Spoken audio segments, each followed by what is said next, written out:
तो दोस्तों आज हम एक्सप्लेन करने वाले हैं हाल ही में रिलीज मूवी दो पत्ती। ये मूवी एक क्राइम मिस्ट्री थ्रिलर जॉनर का है। आप लोगों को बहुत पसंद आएगा और एक्ट्रेसेस बहुत बेहतरीन तरीके से अपने किरदार को निभाए हैं। स्टोरी लाइन बहुत ही दमदार है, आपको लास्ट मिनट में भी सोचने में मजबूर कर देगा कि गुत्थी कैसे सुलझेगा। तो चलिए ज्यादा देरी नहीं करते हैं, वीडियो को लाइक कर दीजिए। एक्सप्लेनेशन को हम शुरू करते हैं। मूवी के शुरुआत में हमको एक ब्रिज दिखाया जाता है जहां पर रिपोर्टर लोग, पुलिस लोग खड़े हुए हैं और वो लोग देख रहे हैं एक पैराग्लाइडिंग करते हुए कपल को जो कि डिसबैलेंस होके पुल की तरफ बढ़ रहे होते हैं। जहां पर दिखने से ये लग रहा था कि जो लड़का है उस लड़की को ऊपर से नीचे गिराना चाहता है। वो पूरी कोशिश कर रहा है और लड़की बचने के लिए गुहार लगा रही है। फिर हम देखते हैं एक पुलिस इंस्पेक्टर को जो कि भागते हुए उनकी तरफ आती है। आने के बाद इन दोनों को कस्टडी में लिया जाता है जहाँ पर हम देखते हैं लड़की से पुलिस इंस्पेक्टर पूछ रही होती है, अब तो सच बता दो कि उस लड़के ने तुम्हारे साथ क्या किया। फिर कहानी फ्लैशबैक में जाता है और हमको हिल स्टेशन के ऊपर एक पुलिस स्टेशन को दिखाया जाता है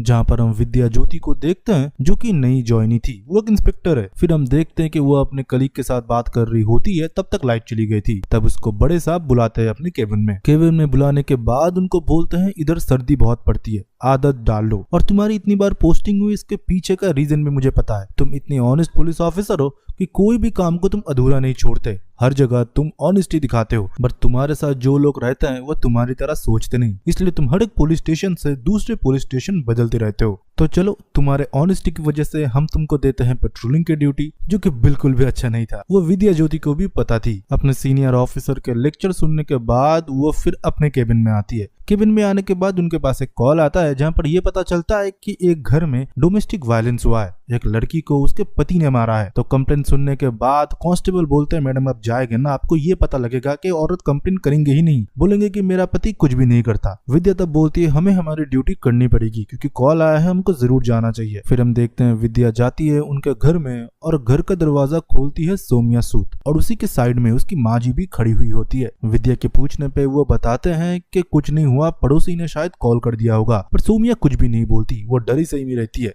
तब जब विद्या पूछती है कि आपको ये चोट कहाँ से लगी, वो बोलती है कि अलमारी से मैं टकरा गई थी और कुछ भी नहीं, मेरे घर में कुछ नहीं हो रहा, और उसके मुंह के ऊपर वो दरवाजा बंद कर देती है। पर ये लड़की बहुत डरी सहमी होती है। फिर उधर से विद्या निकल जाती है। फिर एक दिन सुबह उसके घर में कांस्टेबल आता है, उनसे बात करते हैं कि मैडम स्टेशन जाने का टाइम हो चुका है, और वो खाना वाना ही पैक कर रही होती है। फिर कांस्टेबल और उसके अंदर बातचीत से हमको ये पता लगता है कि ये बहुत स्ट्रिक्ट पुलिस ऑफिसर है। वो रूल बुक को स्ट्रिक्टली फॉलो करती है। इसने अपने भाई को भी जेल में डाल दिया था 6 महीने के लिए क्योंकि उसने रूल तोड़ा था। विद्या को ये आदत लगी उसके पापा से क्योंकि उसके पापा जज थे और उसके मम्मी थे लॉयर, और विद्या के पास भी लॉयर का डिग्री है। वो लॉयर का डिग्री अपने रूम में अच्छे से सजा के रखती है, पर पेशे से है वो पुलिस ऑफिसर। वो चाहे तो किसी का केस भी लड़ सकती है। वो फिलहाल तो अभी सिंगल है। उसकी एंगेजमेंट में हुई थी, पर कुछ दिनों बाद उसके पति के सर पे उसने मटका फोड़ दिया था क्योंकि एक्स्ट्रा मैरिटल शायद कुछ केस के बारे में उसको पता चल चुका होगा। गुस्से में इसका बिल्कुल कंट्रोल नहीं रहता। कांस्टेबल ये बोलता है मैडम सर पैराग्लाइडिंग पॉइंट पे कुछ बवाल हुआ है, हमको जाना चाहिए, सर ने भी बोला है। फिर वो लोग उस लोकेशन पे पहुंचते हैं जहाँ पर एक औरत पैराग्लाइडिंग जो लोग कराते हैं उनके साथ झगड़ा कर रहे होता है। पुलिस लोग अंदर घुसे उससे पहले ध्रुव सूद आता है। ध्रुव सूद मानो किसी हीरो की तरह दिखता है। वो आते ही उस लड़की को पहले कंफर्टेबल कराता है और उधर ही सब कुछ शांत करवा देता है। ये जो पैराग्लाइडिंग का जो बिजनेस है वो उसी का ही है। फिर वो कांस्टेबल बताते हैं उस दिन जिस घर से कंप्लेन हमको मिला था ना, वो इसी का ही घर है, उसी के पत्नी के ऊपर ही डोमेस्टिक वायलेंस हुआ था। ये सुनने के बाद मानो ये इंक्वायरी करने के लिए उनके सुवेनियर शॉप में जाती है और वो इधर उधर देखती रहती है और सोमिया सूद को ढूंढती रहती है। तब उनके सामने सोमिया सूद आती है और पूछती है मैडम आपको क्या चाहिए। फिर थोड़ी देर बाद और एक लड़की उनसे पीछे से बात करती है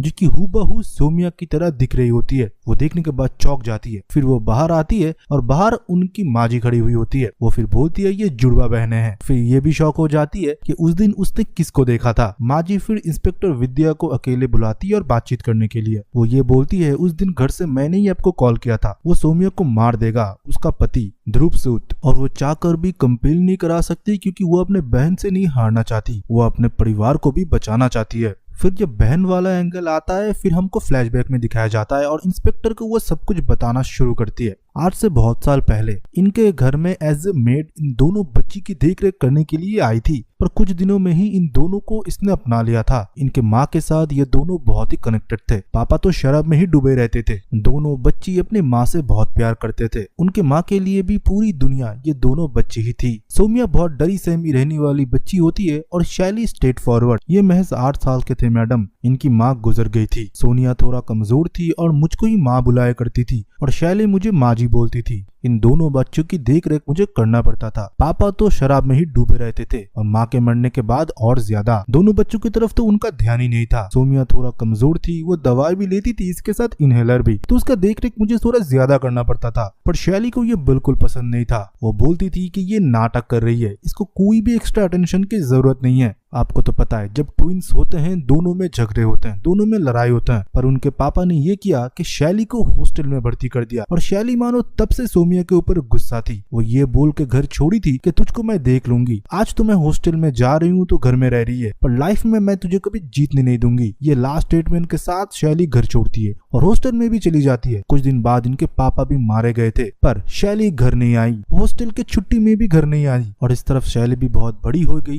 देखते देखते वो अपनी पढ़ाई वगैरह करने के बाद हमारे साथ दुकान में ही बैठती थी। और आपको पता होगा ना, नया जो पैराग्लाइडिंग पॉइंट बना है, वो हर दिन उधर जाती थी, थोड़ा समय बिताती थी। एक दिन उधर जाके वो फोटो वगैरह अपने आप खींच रही होती है। तभी उसकी मुलाकात उधर ध्रुव से हुई। ध्रुव देखने में हैंडसम, बहुत ही कॉन्फिडेंट, और वो सोमिया को अपने बातों में फंसा लेता है। फिर उधर हम ध्रुव को देखते हैं जो कि सोमिया से मीठी मीठी बातें करता है और ये बोलता है, तुम इधर बैठ के बादल क्यों देख रहे हो, तुम बादल को छू सकते हो, मेरे ऊपर भरोसा रखो। और सोमिया भी उसके ऊपर भरोसा करती है और पैराग्लाइडिंग के लिए वो मान जाती है। फिर वो दोनों पैराग्लाइडिंग करते हैं एक साथ और पैराग्लाइडिंग करते हुए सोमिया को अपने बचपन याद आती है। वो देखती है कि जैसे वो, उसकी माँ और उसकी बहन एक साथ ऊपर बादलों को देखा करते थे। वो रोती रहती है, पर जब वो नीचे उतरती है वो सडनली मुड़ के ध्रुव को हक करती है और थैंक यू बोलती है, क्योंकि उसने कभी सोचा नहीं था कि वो एकदम बादल में जाएगा और बादलों को वो छू पाएगी। फिर धीरे धीरे इनका रिश्ता भी आगे बढ़ा। ये लोग एक साथ समय भी बिताने लगे, पर सोमिया को थोड़ा आगे जाने में डर लगता है। वो उतनी स्ट्रेट फॉरवर्ड तो लड़की है नहीं, पर धीरे धीरे इनकी दोस्ती गहरी होने लगी थी। एक दिन ध्रुव को सोमिया हमारे शॉप में मिलाने के लिए ले आई थी। हम सारे लोग बातचीत कर ही रहे थे। सोमिया बहुत खुश थी। तभी हम देखते हैं हमारे शॉप के बाहर एक गाड़ी आके रुकती है और मैंने इतने सालों के बाद शैली को देखा था, जो कि दिखने में हूबहू सोमिया की तरह ही थी, क्योंकि वो लोग जुड़वा थे, पर इतने परफेक्ट मैंने कभी सोचा नहीं था। वो आते ही सबके साथ बहुत अच्छे तरीके से बातें करती है, जो कि पहले से वो करती थी। वो बहुत ही स्ट्रेट फॉरवर्ड थी और वो जो कपड़े भी डाली हुई थी वो बहुत ही मॉडर्न थे। ध्रुव उसको देखने के बाद थोड़ा तो अट्रैक्ट हुआ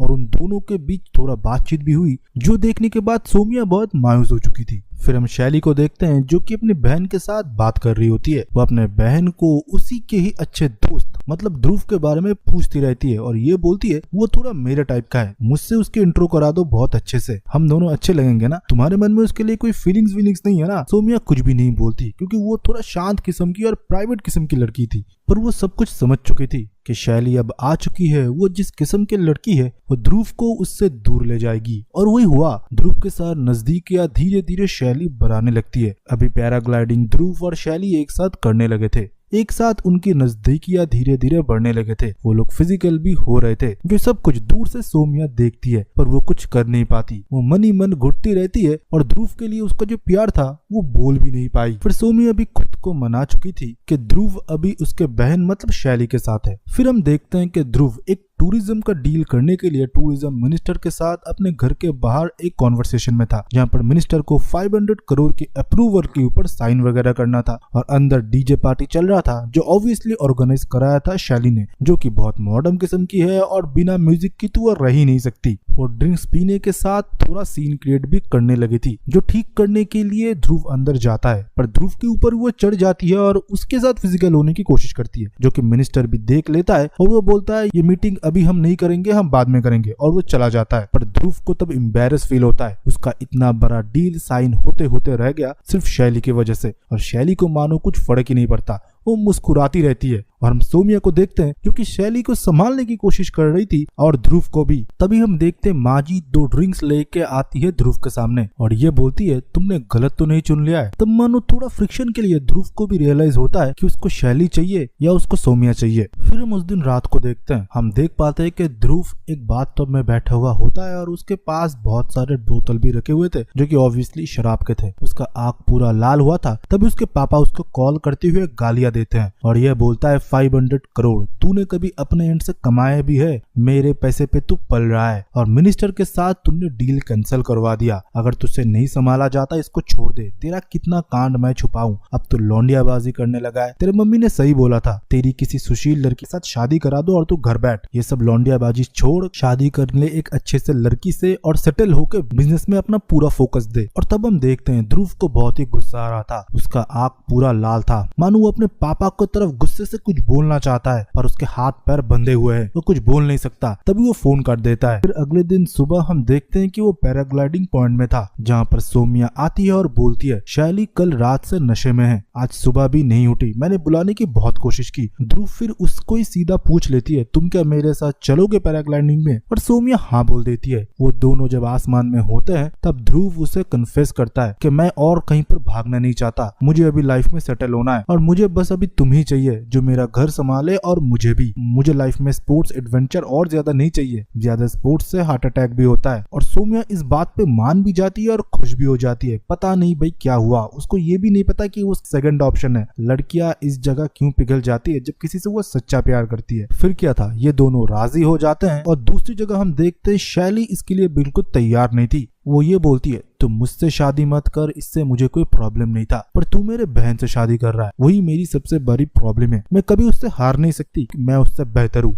हमेशा। फिर हम देखते हैं इन दोनों की शादी हो जाती है। और दूसरी जगह हम शैली को भी देखते हैं जो कि बार में दारू वगैरह पी रही होती है। पर जब फैमिली फोटो लेने की बारी आती है वो हूबहू सोमिया की तरह ही ड्रेसअप करके सीधा खड़ी हो जाती है ध्रुव के बगल में। पता ही नहीं चल रहा था कि असली बीवी कौन है। मतलब वो ये चाह रही थी कि उसके बहन की मैरिज लाइफ वो हेल कर दे, इसके लिए वो पूरा डिटरमाइंड हो चुकी थी। ये तक कि उसके फर्स्ट नाइट में भी सोमिया बन के वो ध्रुव के कमरे में भी चली गई थी पहले। इसको लेके सोमिया भी बहुत अपसेट हो चुकी थी और उनका झगड़ा भी हुआ था। फिर हमको प्रेजेंट डे में दिखाया जाता है जहाँ पर हम देखते हैं विद्या बोल रही होती है तो डोमेस्टिक वायलेंस शादी के कितने दिन बाद शुरू हुआ। तो माजी बोलती है 2-3 महीने बाद ही शुरू हो चुका था और उसी के ऊपर उसका बहन जो कि उसके खुद की बहन के घर बस जाए वो नहीं चाहती। मैं सोमिया के साथ उसके ससुराल आ चुकी थी और शैली भी इस बहाने से आ गई थी कि उनका घर रिनोवेट हो रहा है। अभी शैली सोमिया के ससुराल में ही रह रही है। पति का डोमेस्टिक वायलेंस, ऊपर से शैली भी उसके पति को सेड्यूस करने लगता है। अलग अलग तरीके से उसके साथ वो संबंध बनाने की कोशिश करती है, सिर्फ और सिर्फ अपने बहन के मैरिज को खत्म करने के लिए या उसको नीचा दिखाने के लिए। विद्या बोलती है जब तक शैली कंप्लेन नहीं करेगी उसके पति के बारे में कि उसे वो मारता है तब तक हम कोई एक्शन नहीं ले पाएंगे। फिर माजी को विद्या सलाह देती है जब कोई भी ऐसा घटना घटे जहाँ पर सोमिया के ऊपर अत्याचार हो रहा हो अब तुरंत अपने फोन में वीडियो बना लीजिएगा या फोटो खींच लीजिएगा, वो भी एक एविडेंस ही है। जब फिर से हमको प्रेजेंट डे में दिखाया जाता है, रात में हम वही मिनिस्टर को देखते हैं जो कि खाना खाने के लिए बैठा हुआ होता है और दूसरी जगह हम देखते हैं कि पूरा खाना जो है वो सोमिया ने बनाया था। खाने में शायद थोड़ा ज्यादा मिर्च हो गया था या वो मिर्च मिलाया था शैली ने, जो मिनिस्टर खाने के बाद ही थूक देता है और उसका मुंह पूरा जलने लगता है और वो एम्बैरेस होकर बोलता है कि मैं कभी भी तुम्हारे इधर खाना खाने के लिए तो नहीं आऊंगा, तुम मेरे ऑफिस में मिलना सीधा। और इस बात पे मानो ध्रुव को बहुत ही गुस्सा आता है। वो सोमिया का बाल पकड़ लेता है किचन में जाके और हाथ मरोड़ देता है और उसे बहुत ही गालियां देता है, खरी खोटी सुनाता है और मिनिस्टर को गाड़ी तक छोड़ने के लिए बाहर चला जाता है और ये धमकी देते हुए तुझे मैं बाद में देखूंगा। फिर हमको नेक्स्ट दिन दिखाया जाता है जहाँ पर हम देखते हैं कि माजी और सोमिया डॉक्टर को दिखाने के बाद बाहर आते हैं, जिसके बाहर हम विद्या को भी देखते हैं जो उससे बोलती है तुम कंप्लेन क्यों नहीं कराते, तुम कंप्लेन करा दो हम लोग एक्शन लेंगे। पर सोमिया मानो कुछ भी नहीं बोलती, वो सिर्फ बोलती है मैं गिर गई थी इसलिए मुझे चोट लग गया। फिर उसी दिन हम देखते हैं सोमिया और ध्रुव पुलिस स्टेशन आते हैं। यहाँ पर ध्रुव आने के बाद चिल्लाता है और सीनियर के बारे में पूछता है और सीधा पहुंचता है विद्या केबिन में। जाने के बाद वो विद्या को भी धमकी देने लगी, तुम क्यों मेरे और मेरे पत्नी के बीच पड़े हुए हो, कोई डोमेस्टिक वायलेंस नहीं हुआ, वो तुमको खुद बता रही है, क्यों हमारे पीछे पड़े हुए हो, तुम्हारे टेबल में क्यों हमारे फैमिली के बारे में सब कुछ लिखा हुआ है। और जब सीनियर आते हैं उनको भी वो धमकी देता है, मेरे पापा के बारे में तो आपको पता ही होगा ना, उनके पास बात ना पहुंचाए तो ही सही रहेगा आप लोगों के लिए, हमारे फैमिली मैटर में इंटरफेयर मत करिए और हमसे दूर रहिए।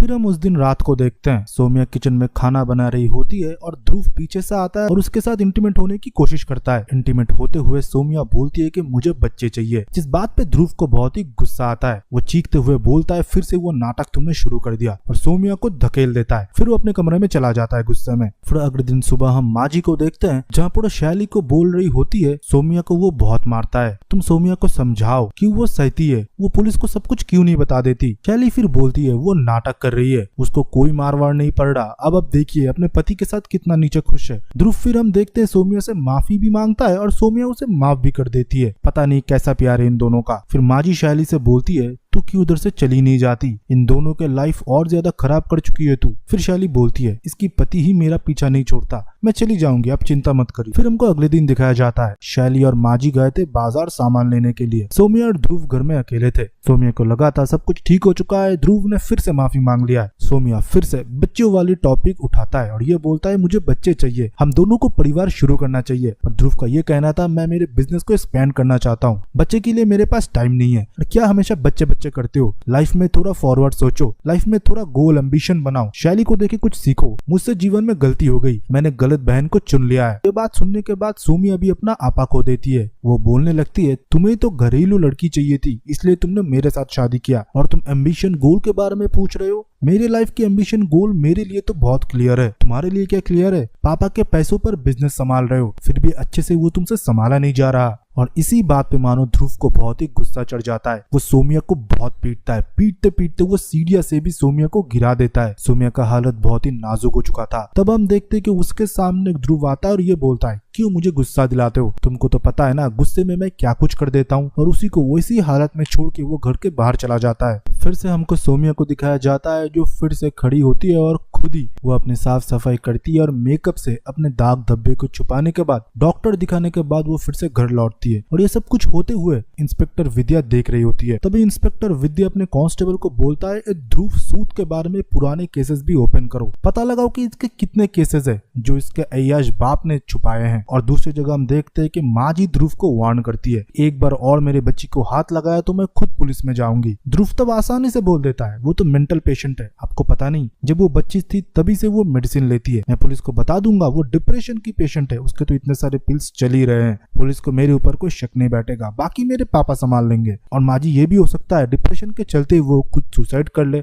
मतलब उसको जान से मार देने की धमकी देती है। तब माँ जी भी पूरा शांत हो जाती है। और दूसरी जगह हम सौम्या को देखते हैं जो कि अपनी माँ के तस्वीर को साफ कर रही होती है पागलों की तरह और कुछ बिरबिरा रही होती है। उससे शॉप की चाबी मांगने के लिए शैली जब जाती है उसे इस हालत में देख के वो भी शॉक थी, फिर भी उसे लगती है कि वो नाटक कर रही होती है। वो चाबी लेके फिर उधर से चली जाती है। फिर हम देखते हैं कि सौम्या का सामने ही अब ध्रुव शैली से बातें करने लगा था। सौम्या को सब कुछ दिख रहा था पर सौम्या कुछ बोल नहीं सकती थी। शैली को ध्रुव बोलता है कि मुझे अब उस इंस्पेक्टर नी को थोड़ा टाइट देना पड़ेगा। इंस्पेक्टर विद्या को धमकी देने के लिए भी ध्रुव जाता है, उसे धमकी भी देता है पर उधर कोई काम नहीं बनता। इंस्पेक्टर खुद उसे बोल देता है तुझे मैं तो पर्सनली देखूंगा, तो मेरे घर पे आके मुझे ही धमकी दे रहा है। ध्रुव फिर इधर से चला जाता है और जब वो अपने गाड़ी में जाके बैठता है और हमको दिखाई पड़ता है कि गाड़ी में शैली पहले से मौजूद होती है। ध्रुव के गुस्से को देखते हुए वो उसे शांत करने की कोशिश करती है और ध्रुव तब ये बोलती है मुझे तुम्हारे पागल बहन से बचा लो, मैं उसके साथ नहीं रहना चाहती और मैंने कभी उसे मारा भी नहीं। वो खुद सीढ़ियों से गिर जाती है, खुद ही खुद का हाथ जला लेती है और मेरे ऊपर ब्लेम करती है और वो शैली के कंधे पे सर रख के रोता रहता है और शैली भी उसे अपना लेती है। और ये सब कुछ होते हुए ऊपर से इंस्पेक्टर विद्या देख रही थी। जब एक इंस्पेक्टर को धमकी देने के लिए ध्रुव आया था ये सब कुछ जाके स्टेशन पे बताया जाता है और ध्रुव और उसके पत्नी मतलब सौम्या को पुलिस स्टेशन बुलाया जाता है और सब कुछ पूछा जाता है, जहाँ पर सौम्या टोटली डिनाई कर देती है कि उसके पति ने उसके साथ कुछ भी नहीं किया, ये मैजिक एक्सीडेंट था। और ध्रुव भी मानो ये सुनने के बाद बहुत ही खुश था। और इसी के साथ सौम्या ये भी बोलती है कि हम दोनों का बच्चा भी होने वाला है, पर ध्रुव को इस बारे में कुछ भी नहीं पता था। पर सिचुएशन को देखते हुए ध्रुव तब हामी में हाँ भर देता है। फिर उस दिन रात को ध्रुव सौम्या को थैंक्स बोलता है, ये बोलते हुए आगे से मैं ये सब कुछ भी नहीं करूंगा। और सौम्या भी तब मान जाती है और ये बोलती है हम शुरू से शुरुआत करेंगे, कल हम फिर से पैराग्लाइडिंग करने के लिए जाएंगे और हमारी नई जिंदगी की फिर से शुरुआत करेंगे। और मानो ध्रुव भी तब मान ही जाता है। और कल होली था, होली की पार्टी में हम देखते हैं ध्रुव फिर से शैली से चिपकने लगता है और तभी हम सौम्या को भी देखते हैं जो कि सब कुछ नोटिस कर रही होती है और वो ध्रुव को बुलाती है और पैराग्लाइडिंग पॉइंट पे जाने के लिए बोलती है। फिर आपको आगे की स्टोरी तो पता ही है। मूवी के शुरुआत में मैंने जब आपको बताया था कि दो कपल थे जो कि पैराग्लाइडिंग डिसबैलेंस हो चुका था, मतलब पति पत्नी को गिराने की कोशिश कर रहा था। वो और कोई नहीं, वो ये दोनों थे। और उसी पॉइंट में हम देखते हैं कि शैली भी पहुंच जाती है और माजी भी, और इंस्पेक्टर विद्या भी तब उधर मौजूद होती है। और सारे लोग तब वीडियो वगैरह भी बना रहे होते हैं। वीडियो देखने के बाद ये तो बिल्कुल साफ हो चुका था कि सोमिया को मारने की कोशिश कर रहा था ध्रुव। और फाइनली पुलिस स्टेशन में जाने के बाद सोमिया सब कुछ सच सच बता देती है और यही बोलती है कि ध्रुव ने उसे मारने की कोशिश की, उसके हार्नेस को खोल दिया था उसने। और जेल के अंदर से ध्रुव चीख रहा था कि ये गलत है, वो झूठ बोल रही है। फिर हम देखते हैं कि कुछ टाइम के बाद ध्रुव के पापा भी आ जाते हैं। वो बहुत ही पावरफुल होते हैं, वो किसी भी लॉयर को खरीद सकते हैं। तब डिसीजन ये लिया जाता है कि विद्या खुद इस केस को लड़ेगी और ध्रुव को सजा मिले इस बात पे वो मुहर जरूर लगाएगी। इस केस को दबाया भी नहीं जा सकता क्योंकि पूरा वीडियो प्रूफ है, तो केस तो कोर्ट में जाना ही था। तो वही होता है, सोमिया की तरफ से लड़ती है विद्या खुद। फिर एक के बाद एक कोर्ट में सारा सच्चाई बोला जाता है जो कि सोमिया के साथ हुआ। पर ध्रुव इसके बारे में पूरा डिनाई करता है कि सोमिया मानसिक बीमार है, वो मेडिसिन भी लेती है। पर विद्या ये भी बोलती है कि अगर वो मानसिक बीमार है तो जिन लोगों ने वीडियो बनाया है वो वीडियो तो झूठ नहीं होगा। और आपने ये भी बोला था कि होली के दिन वो आपको खुद पैराग्लाइडिंग करने के लिए लेके गई थी और उसी ने हार्नेस खोला। और पट आपने ये भी बोला था कि सोमिया को ऊंचाई से डर लगता है, जिसको ऊंचाई से डर लगता है वो खुद कैसे अपने हार्नेस को खोलेगा। सारे एविडेंस वगैरह को देखते हुए ध्रुव के खिलाफ डोमेस्टिक वायलेंस और अटेम्प्ट टू मर्डर का केस बनता है और ध्रुव को 13 साल का सजा होता है। जहां पर केस तो सॉल्व हो चुका था, सारे लोग विद्या को बधाई भी दे रहे थे। पर विद्या को मानो अंदर से ये लग रहा था केस बहुत आसानी से हो गया, मानो सारे कड़ी सारे एविडेंस उसके हाथों में किसी ने रख दिया और केस को सॉल्व कर दिया गया है। फिर विद्या एविडेंस और ढूंढने लगी, उसको लग रहा था केस में कुछ न कुछ तो जरूर छूटा है। और दूसरी जगह माजी को देखते हैं जो कि शैली से बात कर रही होती है। शैली खुद बोल रही होती है मैंने जो कुछ भी किया वो क्या मैंने ठीक किया। तब माजी बोलती है तूने जो कुछ भी किया है वो बिल्कुल ठीक किया है, तुम दोनों सगे बहन हो, एक को अगर तकलीफ होती है दूसरा जरूर उसके साथ रहेगी। अगर तेरी जगह सोमिया होती वो भी यही करती। हमको फ्लैशबैक दिखाया जाता है, आपको याद होगा जिस दिन सोमिया उसके मदर की फोटो साफ कर रही होती है, शैली चाबी लेके जा ही रही होती है, वो पीछे मुड़ के देखती है। सोमिया खुद को हर्ट कर रही होती है और ये बोल रही होती है कि मेरी गलती है,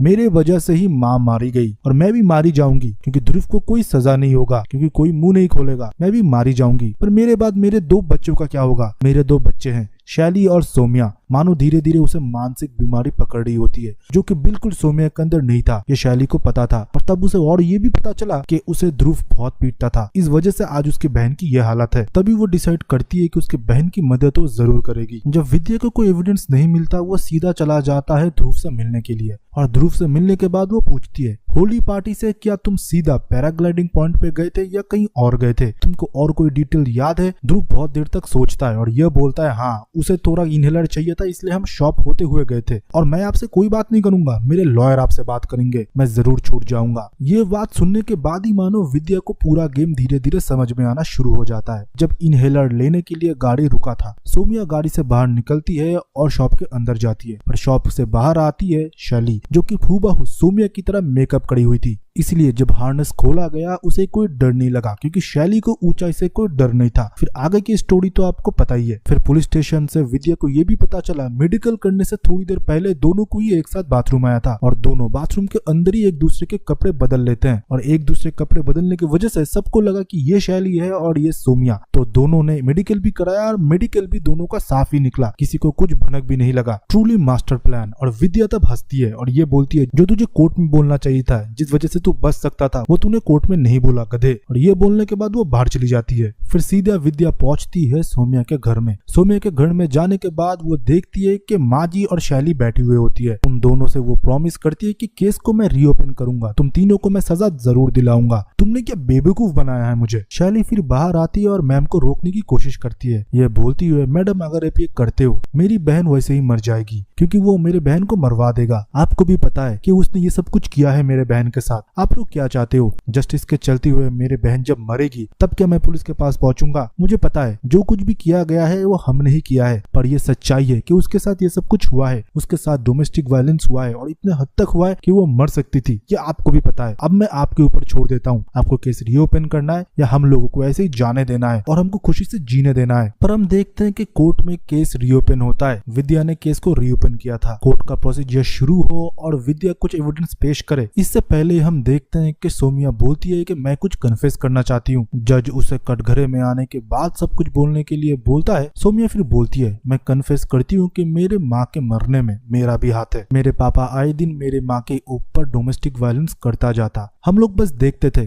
कुछ कर नहीं पाते थे। ये सोचते थे कि फैमिली मैटर है, सुलझ जाएगा। मेरे चाचू भी देखते थे। ये सब कुछ हम बाहर बोल भी नहीं सकते थे। क्या होगा ना मैडम, समाज में बदनामी भी हो सकती है। माँ को एक के बाद एक मार पड़ती गई। माँ मेकअप के अंदर वो सब कुछ छुपाती गई। एक दिन माँ के ऊपर इतना अत्याचार हुआ कि उन्होंने अपना प्राण त्याग दिया। वो मर चुकी थी। हम लोग रोते रहे, फिर भी चाचू ने पुलिस के सामने ये सिखाया कि मत बोलना। और मैंने मेरे बहन शैली को, हम तीनों ने कुछ भी नहीं बोला। हम तीनों ही जिम्मेदार है हमारे माँ के मरने के लिए। आज जब मेरे ऊपर ये सब कुछ हुआ, मेरे अंदर हिम्मत आई कि इसके बारे में बोलूं। इतना आसान नहीं होता मेल डोमिनेटिंग सोसाइटी में औरतों को ऐसे सब कुछ बोलना। कोई हमारे सुनता नहीं, समाज की दुहाई देते सब लोग क्या बोलेंगे। और कोई तो ये भी बोल देता ये सब कुछ तो नॉर्मल है, ये सब कुछ तो होता ही रहता है। मैं भी पहले ऐसा ही सोचती थी, इसलिए माफ भी कर देती थी। सोचती थी जो प्यार करता है उसको ये सब कुछ करने का भी हक है। पर मैडम मैं गलत थी, इसलिए मैंने आवाज उठाई। अभी सब कुछ आपके हाथ में है कि आप हम लोगों को सजा देंगे या हम लोगों को जीने देंगे। और ये सब कुछ सोमिया जज को नहीं, ये सब कुछ वो विद्या को सुना रही थी, क्योंकि विद्या ही एविडेंस पेश करने वाली थी। और विद्या ये सब कुछ सुनने के बाद वो एविडेंस पेश नहीं करती। विद्या को भी उस दिन समझ में आया रूल फॉलो करना चाहिए, जो कि लॉ बुक में लिखा हुआ है कि सच्चाई के साथ हमेशा तुम खड़े रहो।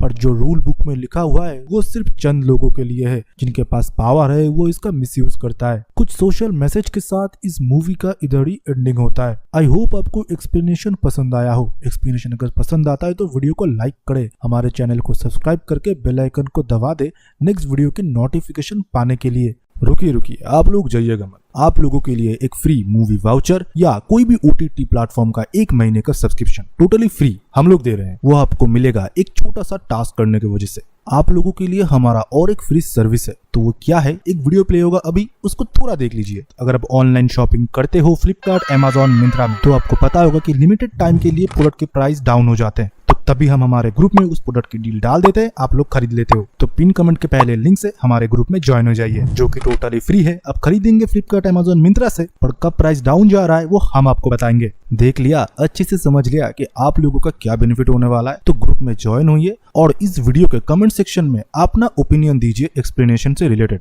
और उसी के साथ ये भी लिखिए कि आपको हमारा शॉपिंग ग्रुप कैसा लगा। बस इतना ही काम है। नेक्स्ट वीडियो जब हम अपलोड करेंगे, हम रैंडम एक कमेंट पिक करेंगे, उसको हम ईमेल के थ्रू कांटेक्ट करेंगे एंड गिफ्ट वाउचर या OTT सब्सक्रिप्शन पहुंचा देंगे। सो इतना ही था। तो चलिए नेक्स्ट मिलते हैं ऐसे एक बेहतरीन वीडियो के साथ। तब तक के लिए बाय बाय एंड सी या।